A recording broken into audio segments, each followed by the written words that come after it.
Well, we've been doing this commercially successfully since around 2012, so it's been around now. When I worked overseas, I saw it closer that you can reach more and become more effective when you have an education and license and knowledge about disabled diving.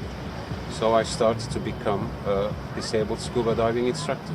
We had this boy who came every year with his family and somehow figured out he was slightly autistic. And just to see him go through the motions of being in a crowd and being uncomfortable, I thought there must be like another way to go about this. You have to be realistic. You shouldn't dive because it's just available. You should dive because you're into this world, you're into the water and you want to be part of it. Then you should say, yes, this is for me. So it doesn't mean every scuba diving activity is for every disabled person.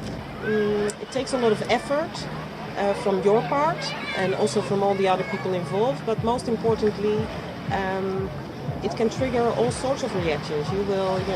There will be barriers. So it's not for everybody. But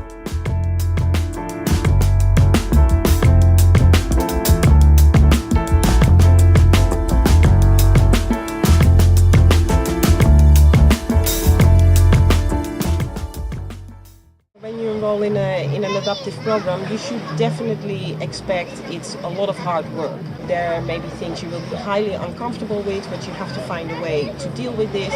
In a lot of cases it will be intense, but in the end it will be amazing. You will be out from your own world, from your own environment. You have travel opportunities. You will experience zero gravity.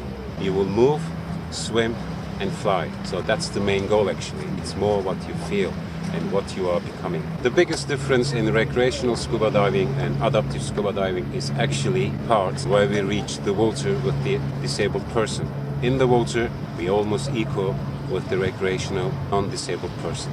Definitely the logistics and the time frame in which it is conducted. Of course, it will last for about 5 days. It could be that you cannot finish all you have to do in 5 days, that your program will take longer. Maybe it will take a week, maybe it will take a month. So in the end, yes, everybody is successful. It's just how long it takes to get there. This differs for everybody because not everybody is the same.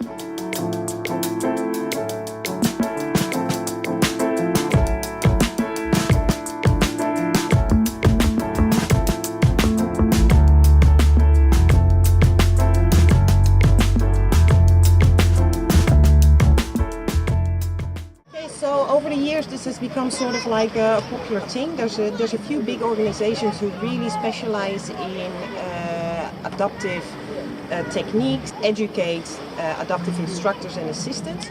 And then there's a bunch on the side who do it sort of as like a specialty. There's a certification, and if you just join to an orientation program, you become a disabled scuba diving instructor. But this doesn't mean you can dive every disabled person. Many regular instructors and divers do diving with disabled people as a charity.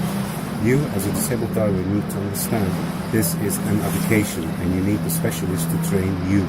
Even when it's a spinal cord injury, they're all different from each other and they have all different handicaps in the water. You should ask yourself maybe not the question, are there adaptive instructors and assistants? You should ask yourself the question, how qualified are they? What is their track record?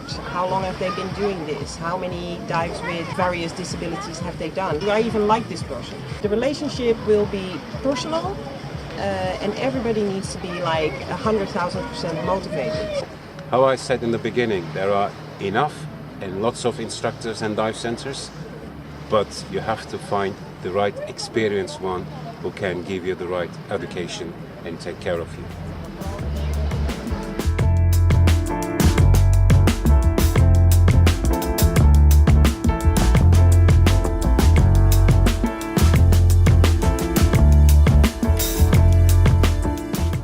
Well, of course you can find our information online. This is either through our combined websites or separate Facebook pages. You can also find our personal information through the AIHD. This is the International Association of Handicapped Divers website. If you click there on dive centers or instructors. You will find a whole list. Otherwise, we are active all along the Aegean coast of Turkey. We are active on the Greek islands of Kos, Rhodos, and of course in Holland you can find us. So come look for us.